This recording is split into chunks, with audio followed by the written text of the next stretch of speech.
حضرت عائشہ صدیقہ رضی اللہ تعالی عنہا رسول اللہ صلی اللہ علیہ وآلہ وسلم کی وہ واحد بیوی ہیں، زوجہ محترمہ ہیں جو کمواری حالت میں جن سے رسول اللہ صلی اللہ علیہ وآلہ وسلم نے نکاح کیا۔ حضرت خدیجہ رضی اللہ تعالی عنہ کے بعد حضرت عائشہ صدیقہ رضی اللہ تعالی عنہ وہ شخصیت ہیں کہ جن سے رسول اللہ صلی اللہ علیہ وآلہ وسلم نے بے پناہ محبت کی۔ اس محبت کا عالم یہ تھا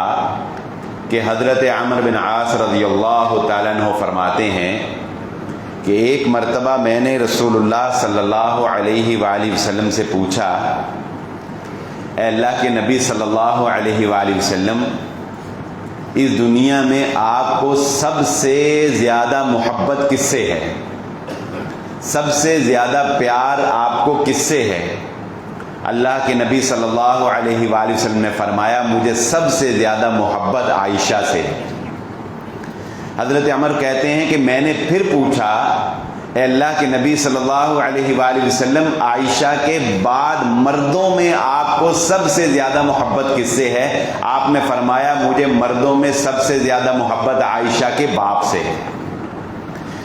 وہ فرماتے ہیں میں نے تیسری مرتبہ پھر پوچھا کہ اللہ کے نبی صلی اللہ علیہ وسلم، حضرت ابو بکر صدیق رضی اللہ تعالیٰ عنہ کے بعد آپ کو سب سے زیادہ محبت کس سے ہے؟ تو نبی صلی اللہ علیہ وسلم نے فرمایا، اس کے بعد مجھے سب سے زیادہ محبت عمر سے ہے۔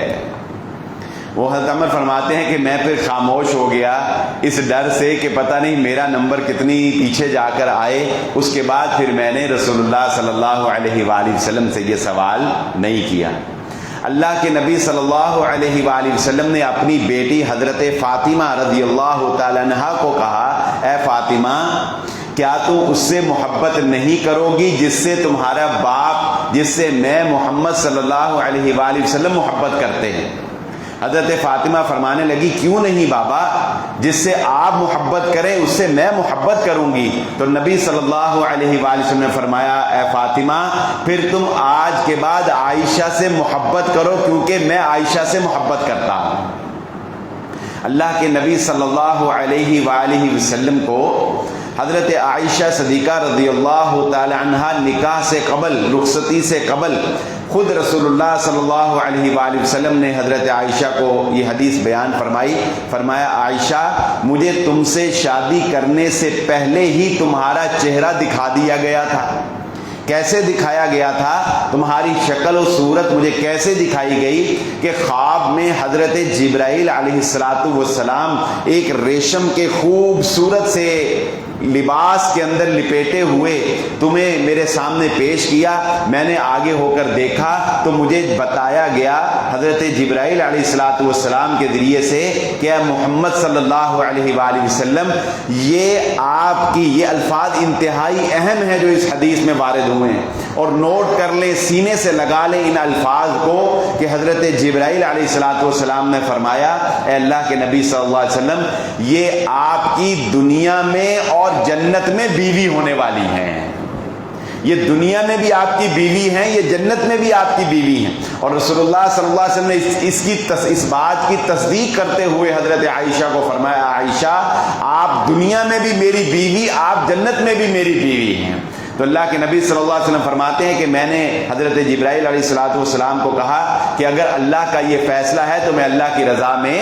راضی ہوں۔ چنانچہ محمد الرسول اللہ صلی اللہ علیہ وآلہ وسلم کا نکاح اللہ کے حکم سے حضرت عائشہ صدیقہ رضی اللہ تعالی عنہا کے ساتھ کر دیا گیا۔ اللہ کے نبی صلی اللہ علیہ وآلہ وسلم نے دو ٹوک الفاظ میں امت کو یہ درس دے دیا اور اپنے گرد و نواح کے لوگوں کو یہ تلقین فرما دی، فرمایا، مجھے عائشہ کے بارے میں تکلیف دینے کی کوشش نہ کیا کرو۔ کوئی ایسی بات جو عائشہ کے بارے میں تم مجھے کہو اور مجھے اس سے تکلیف ہو، مجھے عائشہ کے بارے میں تکلیف دینے کی کوشش نہ کرو۔ کیوں؟ کیونکہ میں نے اس بات کو نوٹ کیا ہے کہ میرے اوپر وحی کا فرشتہ اس وقت نازل ہوتا ہے جب میں عائشہ کے گھر میں ہوتا ہوں۔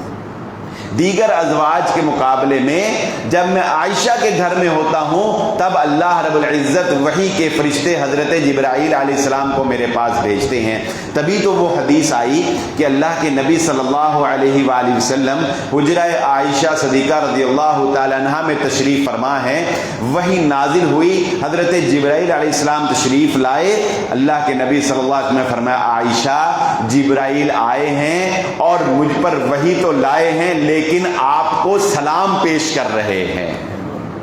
یعنی یہ سعادت حضرت عائشہ صدیقہ رضی اللہ تعالی عنہ کے حصے میں آئی کہ وحی کے فرشتے نے ان کو ان کے حجرہ مبارک کے اندر آ کے سلام پیش کیا، محمد الرسول اللہ صلی اللہ علیہ وآلہ وسلم نے اس کو پہنچایا۔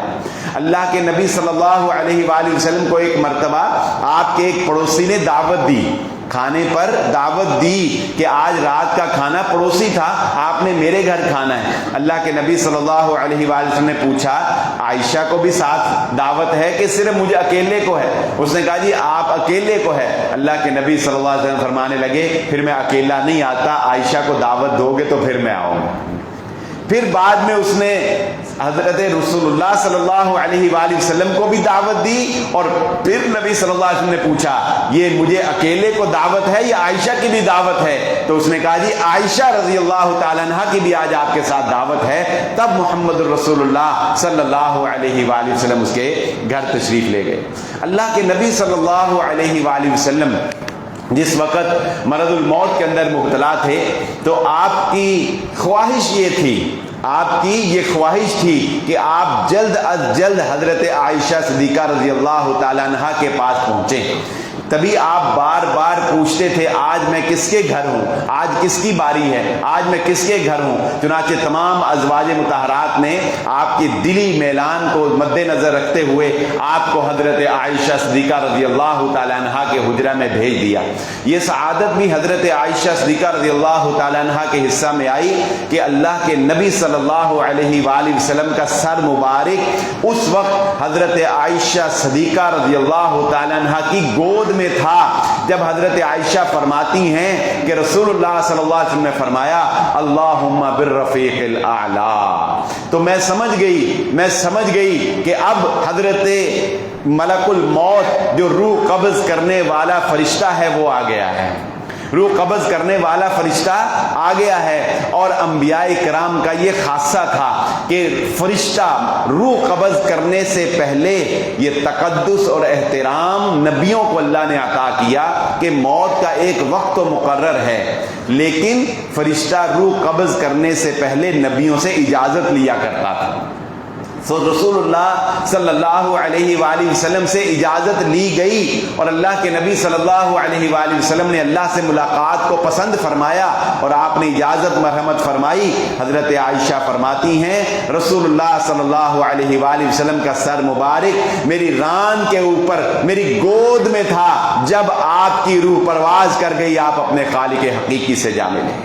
یہ سعادت بھی حضرت عائشہ صدیقہ رضی اللہ تعالی عنہ کے حصے میں آئی کہ اسی حجرہ عائشہ میں انبیاء اکرام کے جسد اطہر کا یہ تقدس بھی ہے، انبیاء کے جسم کا یہ احترام بھی ہے کہ ان کے جسم اطہر کو اٹھا کر کسی دوسری جگہ پر، کسی قبرستان میں یا کسی اور جگہ پر منتقل نہیں کیا جاتا، بلکہ جہاں پر نبی وفات پاتے ہیں وہیں پر ان کے جسم کو سپرد خاک کر دیا جاتا ہے، وہیں پر ان کی تدفین ہوتی ہے۔ چنانچہ آپ جانتے ہیں حجرہ عائشہ صدیقہ رضی اللہ تعالی عنہا میں ان کی وفات ہوئی اور حجرہ عائشہ میں ہی آپ کو سپرد خاک کیا گیا، اور اس کے بعد وہاں پر حضرت ابوبکر صدیق رضی اللہ تعالیٰ عنہ جو باپ تھے انہوں نے باپ ہونے کی نسبت سے وہاں پر جو ہے وہ ان کی تدفین کی گئی۔ اور تیسری جگہ حضرت عائشہ فرماتی ہیں کہ وہ میں نے اپنے لیے رکھی تھی، لیکن جب عمر نے پیغام بھیجا تو عمر کو انکار کیسے ہوتا؟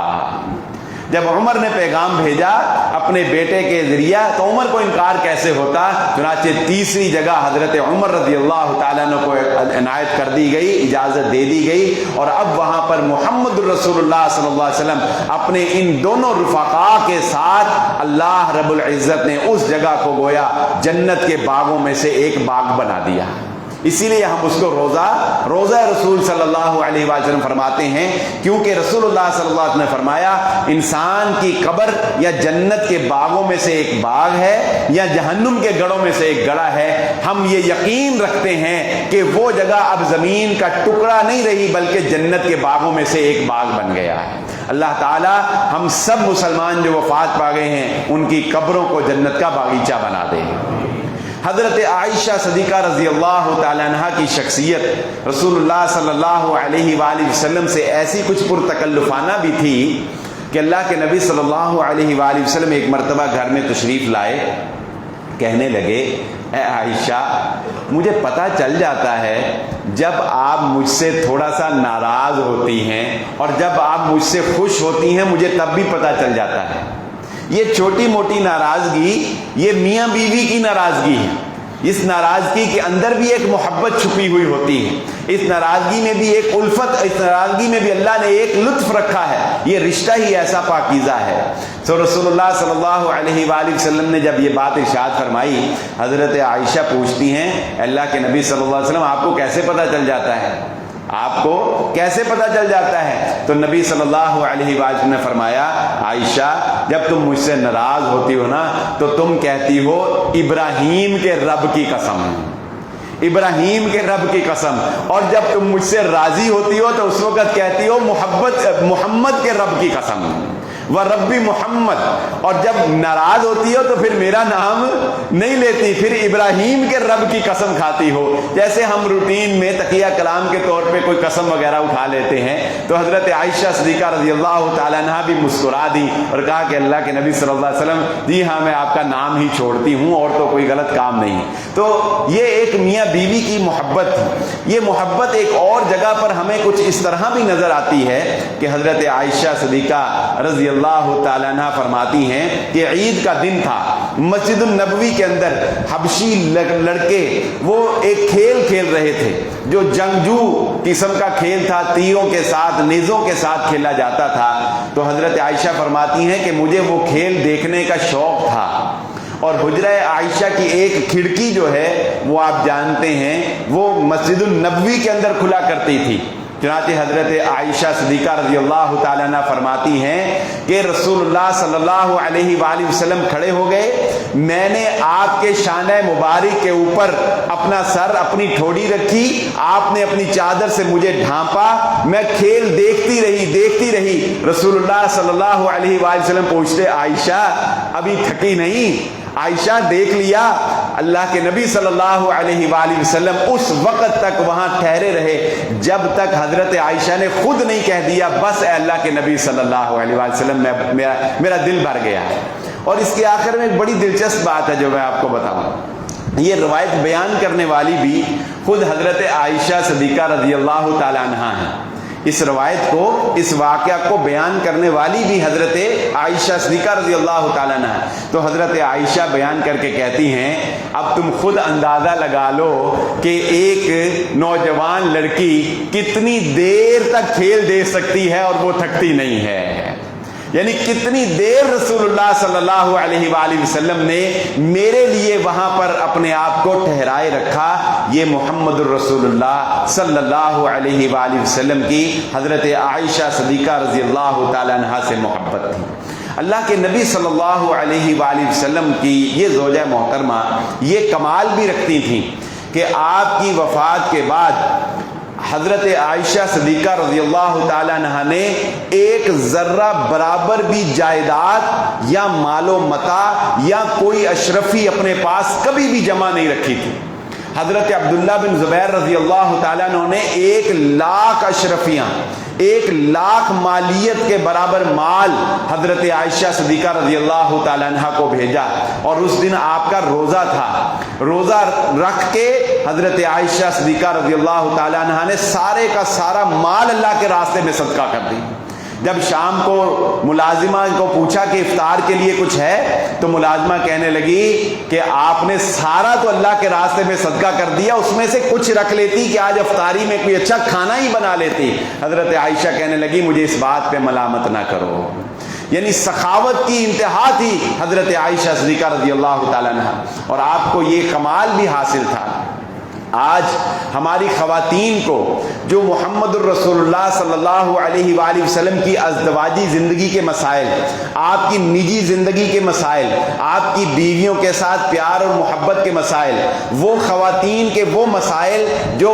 حیا کا اور تقاضا کرتے ہیں اور پردے کا تقاضا کرتے ہیں کہ کوئی مرد ان کو بیان نہیں کر سکتا کھلے عام، ان کو امت تک پہنچانے میں جس کا کردار ہے وہ حضرت عائشہ صدیقہ رضی اللہ تعالیٰ عنہ ہے۔ حتیٰ کہ صحابہ کہتے ہیں کہ اگر کسی مسئلے میں ہمیں کوئی مشکل پیش آتی تھی، کسی مسئلے میں ہمیں کوئی بات سمجھ نہیں آ رہی ہوتی تھی، تو ہم حضرت عائشہ صدیقہ رضی اللہ تعالیٰ عنہ کے گھر پہ دستک دیتے تھے، حضرت عائشہ ہمیں وہ بات سمجھا دیا کرتی تھی۔ آپ بیک وقت قرآن، احادیث اور فقاہت کے اوپر دسترس رکھنے والی تھیں، یہ حضرت عائشہ صدیقہ رضی اللہ تعالیٰ عنہ کا خاصہ تھا۔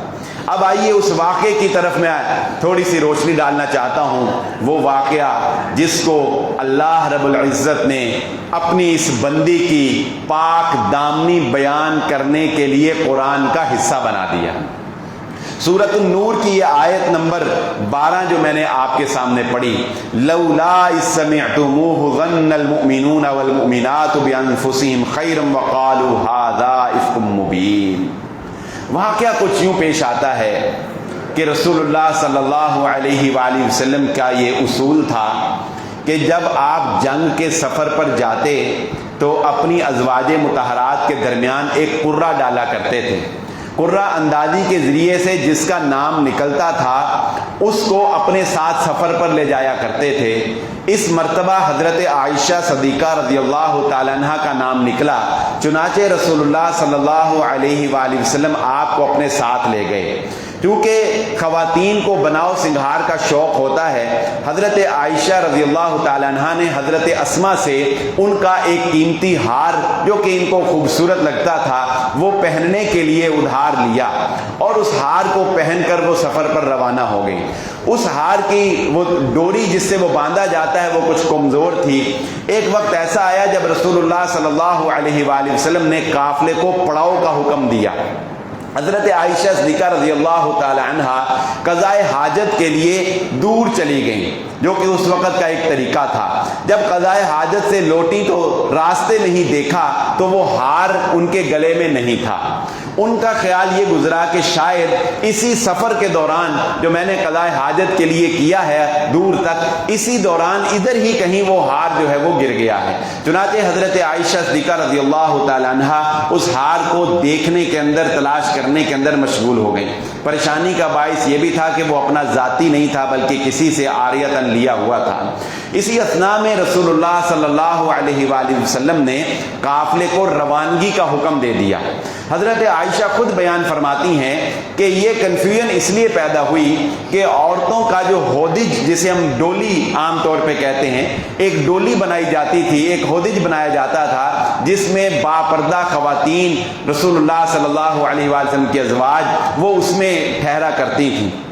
حضرت عائشہ کہتی ہیں کہ میں اتنی دبلی پتلی سی تھی کہ ہودج اٹھانے میں ان کو اٹھانے والوں کو یہ محسوس نہیں ہوتا تھا کہ میں اندر بیٹھی ہوں یا نہیں بیٹھی، کیونکہ اس کا اپنا ایک وزن ہوتا ہے۔ چنانچہ رسول اللہ صلی اللہ علیہ وآلہ وسلم نے جب قافلے کو روانگی کا حکم دیا تو وہ ہودج اٹھانے والوں کو یہی محسوس ہوا، یہی علم تھا کہ حضرت عائشہ اندر ہی ہیں۔ چنانچہ انہوں نے اسی طرح وہ اٹھایا اور اونٹ کے اوپر جو ہے اس کو سوار کر دیا اور قافلہ جو ہے وہ سارے کا سارا روانہ ہو گیا۔ یہ بات بھی یہاں پر قابل بیان ہے کہ وہ ہار بھی اونٹ کے نیچے ہی پڑا ہوا تھا، اس ہودج والے اس اونٹ کے نیچے جس پہ حضرت عائشہ صدیقہ رضی اللہ تعالیٰ عنہ نے سوار ہونا تھا۔ چنانچہ رسول اللہ صلی اللہ علیہ وآلہ وسلم نے یہ قافلے کا ہمیشہ سے اصول رہا ہے کہ ایک صحابی یعنی ایک فرد کی یہ ڈیوٹی لگا دی جاتی تھی کہ جب سارا قافلہ روانہ ہو جائے، جب سارا قافلہ جو ہے وہ چلا جائے تو ایک شخص کو یہ روکا جاتا تھا کہ آپ نے کوئی 3-4 گھنٹے کے بعد وہاں پہ ساری زمین کا جائزہ لینا ہے، کسی کی کوئی چیز گری رہ گئی ہو، کسی کا کوئی سامان جو ہے وہ پیچھے رہ گیا ہو تو وہ اپنے ساتھ لے کر آنا ہے۔ حضرت عائشہ صدیقہ رضی اللہ تعالیٰ عنہ جب وہاں سے واپس آئیں، دیکھا تو وہاں پر قافلہ جو ہے وہ جا چکا تھا۔ آپ اپنی چادر لے کر وہیں پر بیٹھ گئیں کہ رسول اللہ صلی اللہ علیہ وسلم کو جب خبر ہوگی تو آپ کسی کو بھیجیں گے یا آپ خود آئیں گے؟ تو وہ صحابی کہتے ہیں کہ انہوں نے جب دیکھا تو انہیں پتا چلا کہ یہ تو عائشہ صدیقہ رضی اللہ تعالیٰ عنہ ہیں۔ انہوں نے اپنا اونٹ ان کے پاس بٹھایا، حضرت عائشہ ان کے اونٹ کی ہودج کے اندر سوار ہوئیں اور انہوں نے اونٹ کو پکڑا اور وہ رسول اللہ صلی اللہ علیہ وسلم کے پیچھے چل پڑے۔ کم و بیش یوں سمجھ لیں کہ 2 سے 3 گھنٹے کے بعد آگے جہاں اللہ کے نبی صلی اللہ علیہ وسلم نے پڑاؤ کیا تھا وہاں جا کے وہ قافلے کے ساتھ مل گئے۔ یہ ایک معمولی سا واقعہ تھا، آپ اس کو جج کر سکتے ہیں کہ یہ ایک معمولی سی بات تھی، اس میں کوئی ایسی اچنبے کی بات نہیں تھی، لیکن وہ منافق ذہن جو پاک دامن عورتوں کے اوپر تہمت لگانے سے بھی باز نہیں رہ سکتے، ان کو شیطان نے یہ سبق سکھایا کہ عبداللہ بن ابی منافق نے کانوں میں یہ بات، یہ رس گھولنا شروع کر دیا کہ نعوذ باللہ حضرت عائشہ صدیقہ رضی اللہ تعالیٰ عنہ اب پاک دامن نہیں رہی، اور نعوذ باللہ کہ حضرت عائشہ صدیقہ رضی اللہ تعالیٰ عنہ گویا کہ وہ جان بوجھ کر جو ہے وہ پیچھے رہ گئی اور اس شخص کے ساتھ جو ہے وہ آئیں۔ یہ بات اب ظاہر ہے کہ ایسی باتیں کھلے عام تو نہیں کی جاتی، لیکن زبانوں سے کانوں سے رسائی حاصل کرتے کرتے پورے علاقے کے اندر یہ بات پھیل گئی۔ کئی دن تک حضرت عائشہ صدیقہ رضی اللہ تعالیٰ عنہ کو خود بھی خبر نہیں ہوئی، البتہ وہ کہتی ہیں کہ میں محسوس کرتی تھی کہ رسول اللہ صلی اللہ علیہ وآلہ وسلم کا مزاج کچھ بجھا سا ہے، آپ کے مزاج میں وہ چاشنی، وہ رونق نہیں ہے، اداسی سی ہے، مگر مجھے سمجھ نہیں آتی تھی۔ پھر ایک دن ام مصطح وہ حضرت عائشہ صدیقہ رضی اللہ تعالیٰ عنہ کے ساتھ قضاء حاجت کے لیے جا رہی تھیں تو راستے میں ان کو ٹھوکر لگی، تو انہوں نے کہا، اپنے بیٹے کو کہا، برا ہو مصطح کا، یعنی اپنے بیٹے کے لیے انہوں نے یہ کلمات کہے۔ تو حضرت عائشہ صدیقہ رضی اللہ تعالیٰ نے کہنے لگی، اے ام مصطح آپ کیوں اپنے بیٹے کو غلط کہہ رہی ہیں؟ تو انہوں نے کہا، اے عائشہ تمہیں کیا پتا کہ کیا ہوا ہے؟ اور پھر وہ پورا واقعہ جو چیم گوئیاں ہو رہی تھیں وہ حضرت عائشہ صدیقہ رضی اللہ تعالیٰ عنہ کو سنایا۔ عائشہ فرماتی ہیں کہ مجھے اپنی حاجت بھول گئی، گویا کہ زمین پاؤں کے نیچے سے نکل گئی اور وہ گھر لوٹ آئی۔ ہوا کچھ یوں تھا کہ عبداللہ بن ابی نے جب یہ بات پھیلائی تو منافقین تو ایک دوسرے کو بیان کرتے رہے، لیکن یہاں میرے اور آپ کے لیے ایک بہت بڑی نصیحت ہے۔ اس واقعے کے اس پہلو میں سب سے بڑی نصیحت یہ ہے کہ چند معصوم صحابہ، جن میں ایک حضرت مصطح بن اثاثہ رضی اللہ تعالیٰ عنہ بھی تھے، حضرت حسان بن ثابت رضی اللہ تعالیٰ عنہ بھی تھے، انہوں نے بھی یہ سچے اور پکے مسلمان تھے اور ان کو حضرت عائشہ کی پاک دامنی میں کوئی شک بھی نہیں تھا، مگر اپنی نادانی اور اپنی معصومیت کی وجہ سے باتوں کو آگے پھیلانے کا کام کر دیا۔ باتوں کو ادھر سے سنا، تم نے سنا، ایسے سنا، تم نے سنی ہے یہ بات اس کے بارے میں، یہ کام کبھی نہ کیا کریں۔ کسی کے بارے میں اگر کسی کا کوئی راز، کسی کا کوئی عیب، کسی کی کوئی بہتان اگر آپ کو پیش کرتا ہے، قطعاً یہ مت کریں کہ اس کو ہوا دے کر آگے سے آگے پھیلانے کی کوشش کریں۔ چنانچہ ان سے یہ تھوڑی سی غلطی مسٹیک ہوئی۔ حضرت عائشہ صدیقہ رضی اللہ تعالیٰ عنہ فرماتی ہیں کہ اس کے بعد میں رسول اللہ صلی اللہ علیہ وآلہ وسلم سے اجازت لے کر اپنے ماں باپ کے گھر آ گئی۔ اللہ کے نبی صلی اللہ علیہ وآلہ وسلم بھی پریشان، حضرت عائشہ صدیقہ رضی اللہ تعالیٰ عنہ اپنی جگہ پریشان۔ پھر وہ وقت بھی آیا کہ اللہ کے نبی صلی اللہ علیہ وآلہ وسلم نے حضرت عائشہ صدیقہ رضی اللہ تعالیٰ عنہ کو پوچھا کہ عائشہ، اللہ معاف کرنے والا ہے، اللہ توبہ قبول کرنے والا ہے، اگر کوئی بات، کوئی معاملہ ہو تو انسان کو آگاہ کر دینا چاہیے۔ حضرت عائشہ صدیقہ رضی اللہ تعالیٰ عنہ کی آنکھوں سے آنسو جاری ہو گئے اور انہوں نے کہا کہ میں اپنا معاملہ اللہ کے سپرد کرتی ہوں۔ ہماری ایک یہ بڑی بری عادت ہے، یہ بات سمجھ لیجئے، ہماری ایک یہ بڑی بری عادت ہے کہ ہم لوگ اپنا معاملہ اللہ کے سپرد بھی کرتے ہیں اور اپنی زبانیں بھی بند نہیں کرتے ہیں۔ ہم گالیاں دے کے برا بھلا کہہ کے انتقام لے کے کہتے ہیں میں اللہ دے سپرد کیتا، اور جب اللہ کے سپرد کیا پھر اس کو تالا لگانا پڑے گا۔ جب اللہ کے سپرد کیا پھر خود انتقام نہیں لینا، یہ نہیں کہ خود بھی پوری کوشش کی اگلے کو بدنام کرنے کی، خود بھی پورا مقابلہ کرنے کی کوشش کی، لان تان بھی کیا، کوئی جادو ٹونے کی بھی کوشش کی، اور جب کچھ نہیں بنا تو کہہ دیا میں نے اپنا معاملہ اللہ کے سپرد کیا۔ ایسے نہیں اللہ اپنے سپرد لیتا ہے۔ جب اللہ کے سپرد کرنا ہے پھر خاموشی، پھر چپ، پھر دیکھو اللہ کیا کرتا ہے۔ سو حضرت عائشہ صدیقہ رضی اللہ تعالیٰ عنہ نے کہا کوئی جواب نہیں، کوئی صفائی پیش نہیں کرتی، اللہ فیصلہ کرے گا، اللہ میرا جواب دے گا۔ اللہ پر ڈوریاں پھینک دی۔ پھر وہ وقت بھی آیا کہ رسول اللہ صلی اللہ علیہ وآلہ وسلم کے چہرے پر رونق آ گئی ہے، اور رسول اللہ صلی اللہ علیہ وآلہ وسلم حضرت ابوبکر صدیق رضی اللہ تعالیٰ عنہ کے گھر داخل ہوئے اور سورۃ النور کی یہ آیت پڑھی، اور آیت میں اللہ رب العزت نے بھی کیا کمال بات کہی کہ اے ایمان والو لولا اذ سمعتموہ، کیوں نہیں جب تم نے عائشہ کے بارے میں ایسی نازیبہ بات سنی تو تم نے آنکھیں بند کر کے یہ کیوں نہیں کہا ھذا افک مبین، یہ واضح بہتان ہے، ہم اس کو نہیں مانتے، ہم نہیں مانتے، آنکھیں بند کر کے تمہیں کہنا چاہیے تھا۔ اور حضرت عمر ابن خطاب رضی اللہ تعالیٰ عنہ سے جب رسول اللہ صلی اللہ علیہ وآلہ وسلم نے اس بارے میں مشاورت کی تھی نا، انسان دوستوں سے بات کرتا ہے، قریبیوں سے، اللہ کے نبی صلی اللہ علیہ وآلہ وسلم نے جب اس واقعے کے بارے میں حضرت عمر سے بات کی تو جانتے انہوں نے بڑے پیارے الفاظ کہے۔ انہوں نے کہا ہے اللہ کے نبی صلی اللہ علیہ وسلم، عائشہ کا آپ کے لیے انتخاب اللہ نے کیا ہے، اور اللہ کا انتخاب غلط نہیں ہو سکتا ہے۔ عائشہ کا انتخاب کس نے کیا؟ خواب میں آپ کو کس نے دکھایا؟ عائشہ کا انتخاب اللہ نے آپ کے لیے کیا ہے، اور اللہ کا انتخاب نہیں، ہم ھذا افک مبین۔ حضرت عائشہ صدیقہ رضی اللہ تعالیٰ عنہ فرماتی ہیں میرا باپ ابو بکر، میری والدہ اور محمد الرسول اللہ صلی اللہ علیہ وآلہ وسلم تشریف فرما تھے۔ آیات برات حضرت عائشہ کے بارے میں نازل ہو چکی تھیں، چنانچہ آپ کی والدہ نے کہا محمد الرسول اللہ صلی اللہ علیہ وآلہ وسلم کا شکریہ ادا کرو۔ حضرت عائشہ کو ان کی والدہ نے کہا اپنے شوہر کا شکریہ ادا کرو کہ دیکھو ان پر آیات نازل ہو گئیں اور انہوں نے تمہارے پاس آ کے برات کی آیات جو ہیں وہ تمہیں سنائیں اور یہ خوشی کی خبر جو ہے وہ تم تک پہنچی۔ تو حضرت عائشہ فرمانے لگی میں اب اپنے اللہ کا شکر ادا کرتی ہوں، کسی بندے کا شکر ادا نہیں کرتی، میں اس کا شکر ادا کرتی ہوں جس نے میری برات میں یہ آیات جو ہے یہ نازل فرمائی اور قیامت تک کے لیے یہ قانون اور یہ اصول بنا دیا کہ آج کے بعد اگر کسی منافق بے ایمان نے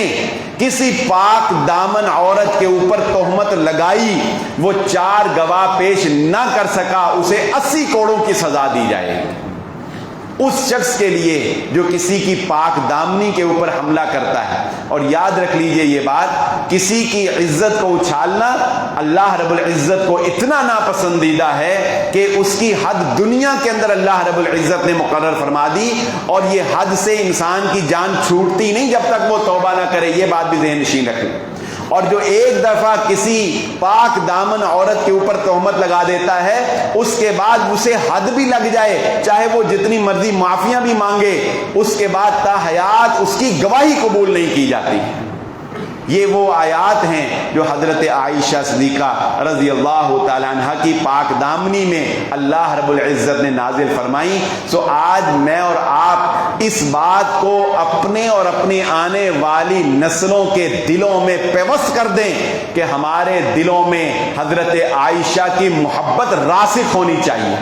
اور جو حضرت عائشہ پر تبرہ کرے، جو حضرت عائشہ صدیقہ رضی اللہ تعالیٰ عنہ پر تان کرے، مجھے بتاؤ جو عائشہ سے بغض رکھتا ہو وہ محمد الرسول اللہ سے کیسے محبت رکھ سکتا ہے؟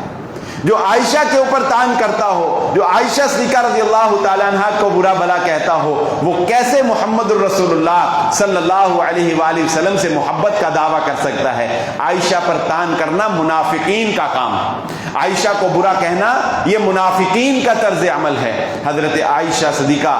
مطہرہ رضی اللہ تعالی عنہا نے ساری زندگی پاک دامنی کے ساتھ گزاری، امت کو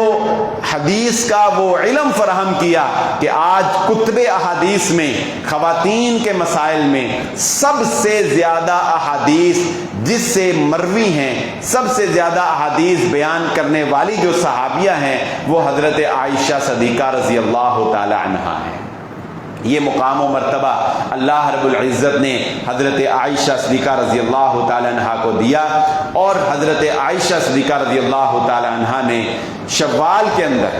یہ بات بھی نوٹ کر لیں، شوال کے مہینے میں اکثر اوقات حضرت عائشہ صدیقہ رضی اللہ تعالیٰ عنہ جو خوشی کے کام ہوتے تھے نا،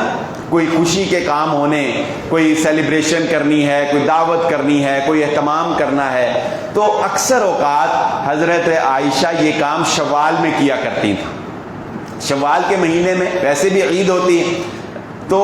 کسی نے پوچھا حضرت عائشہ صدیقہ رضی اللہ تعالیٰ عنہ سے کہ آپ یہ کام، کوئی بھی خوشی کا کام ہوتا ہے تو اکثر ہم نے نوٹ کیا ہے کہ آپ یہ کام شوال کے مہینے میں کیوں کرتی ہیں؟ تو حضرت عائشہ نے فرمایا اس لیے میں یہ کام شوال کے مہینے میں کرتی ہوں کہ یہ مہینہ ہی میری زندگیوں میں خوشی کا باعث بنا تھا، میرا نکاح بھی شوال میں ہوا، میری رخصتی بھی شوال میں ہوئی تھی۔